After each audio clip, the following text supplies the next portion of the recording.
자, 지금부터는 비율 차이 검정 시 연구 대상 수 산출을 살펴보겠습니다. 여러분의 이해를 돕기 위해서 간단한 예를 가지고 왔습니다. 비타민C 복용 여부에 따라서 감기 예방 효과에 차이가 있는지를 검정한 분할표, 교차표, 검정, 카이 제곱 검정입니다.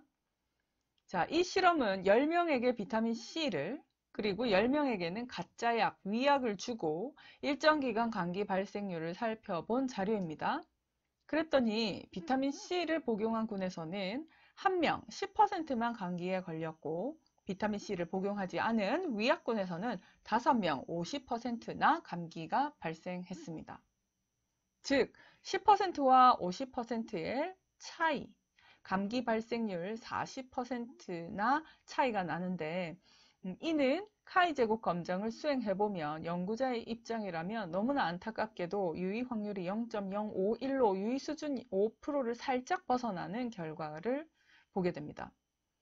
이 얘기는 차이를 입증하는데 실패했다라는 뜻인데요. 과연 그러면 10%와 50% 간의 비교를 하기 위해서 즉 40%의 이펙트 사이즈를 입증하기 위해서는 과연 몇 명이나 연구 대상을 뽑아야 할까라는 질문을 할 수 있겠죠. 자, 저는 유료 소프트웨어인 엔쿼리 어드바이저를 주로는 사용을 합니다. 제가 예전에 피터맥 근무할 때부터 사용해 오던 패키지라 익숙하기도 하고 그래서 지금도 사용을 합니다. 사용자 중심의 유저 인터페이스가 편리하게 잘 되어 있습니다. 파일 클릭, 뉴 클릭하시면 보고자 하는 주 평가 변수가 평균인지, 비율인지, 생존 자료인지, 일치도인지, 회귀 분석인지 선택할 수 있는 이런 라디오형 선택 버튼이 나옵니다. 여기서 비율을 선택하시고 집단이 2개이기 때문에 집단 개수는 2를 선택합니다. 그러면 사용 가능한 통계적 분석 기법들이 아래에 뜨게 되는데요. 그 중에서 카이 제곱 검정일 경우 검정력과 샘플 수를 산출하겠다라고 클릭하고 one-to-one allocation ratio일 때는 unequal n의 체크박스를 비운 채로 OK 클릭합니다. 자, 이렇게 창이 뜨면 유의 수준 0.05 그리고 양측 검정이기 때문에 two-sided 테스트 그리고 집단 1의 감기 발생률 10%, 집단 2의 감기 발생률 50%를 이렇게 입력을 하시면 자동적으로 오즈비가 9로 산출이 됩니다. 자, 그래서 내가 가정하고자 하는 검정력을 기입하시면 자동적으로 N per 그룹, 각 군당 필요한 샘플 사이즈가 계산이 됩니다.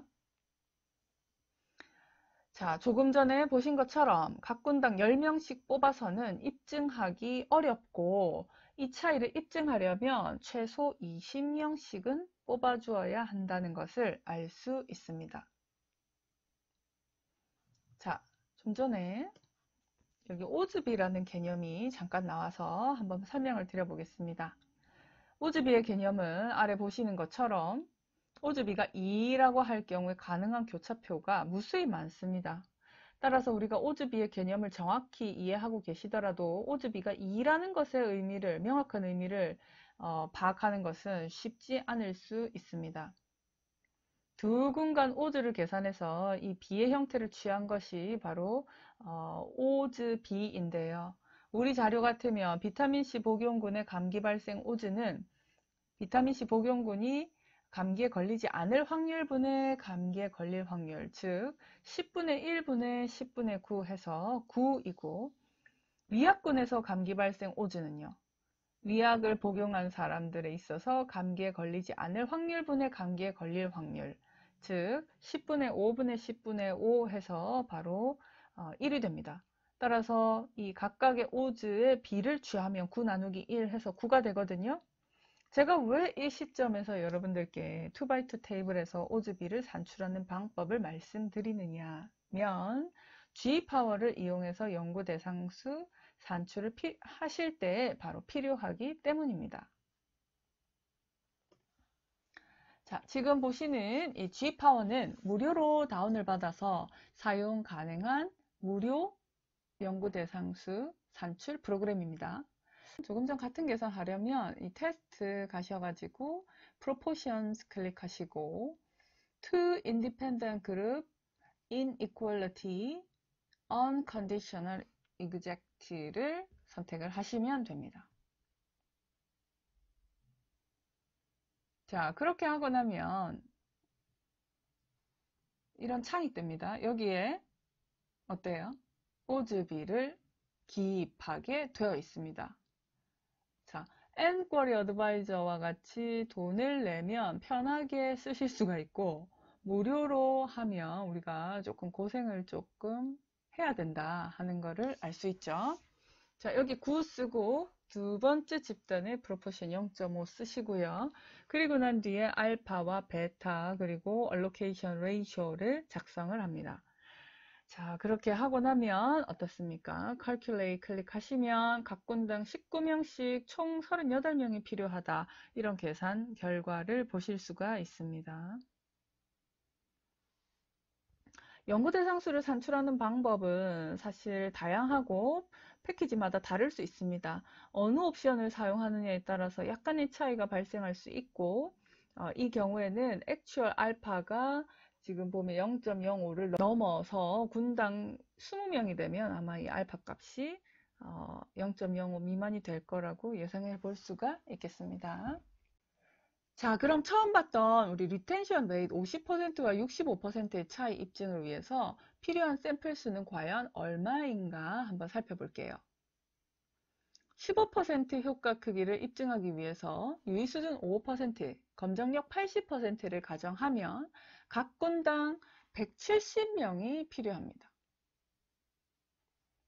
그러나 유의 수준 5%를 좀 더 엄격하게 1%로 조정을 해서 제1종 오류를 범할 확률을 줄여준다면 필요한 샘플 사이즈는 당연히 증가하겠죠. 자, 만약 사실상 효과 크기가 10%인데 우리가 15%로 잘못 예상해서 170명을 가지고 임상시험을 실시를 했다. 그러면 이 10% 효과 크기를 입증하기에는 파워가 역부족이죠. 그렇죠? 만약 실제 차이가 5%로 더 작아진다면 파워는 15% 차이를 입증하기 위해서 계산했던 170명으로는 턱없이 부족한 파워가 나올 겁니다. 10%의 차이를 입증하고자 한다면 우리는 어떻습니까? 군당 388명씩 필요하게 되고요. 비율 차이 검정에서 유념하셔야 할 것이 비교하고자 하는 비율이 0.5, 50% 근처에 있는 경우와 비율이 0 또는 100%로 극단에 치우칠수록 그때의 샘플 사이즈는 다르다는 걸 알 수 있습니다.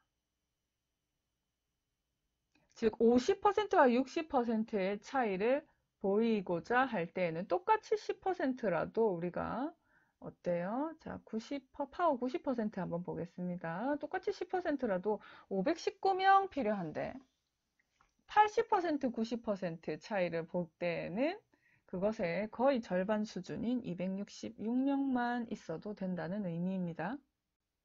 무슨 뜻인지 아시겠죠? 중간에 40%, 50%, 60% 그냥 어중간한 거에서 차이를 비교하는 게 더 어렵고 극단으로 치우치면 보이기가 조금 더 수월하다 하는 것을 의미합니다. 자, 이렇게 해서 비율 차이 검정 시 연구 대상수 산출을 하는 방법을 배워봤습니다.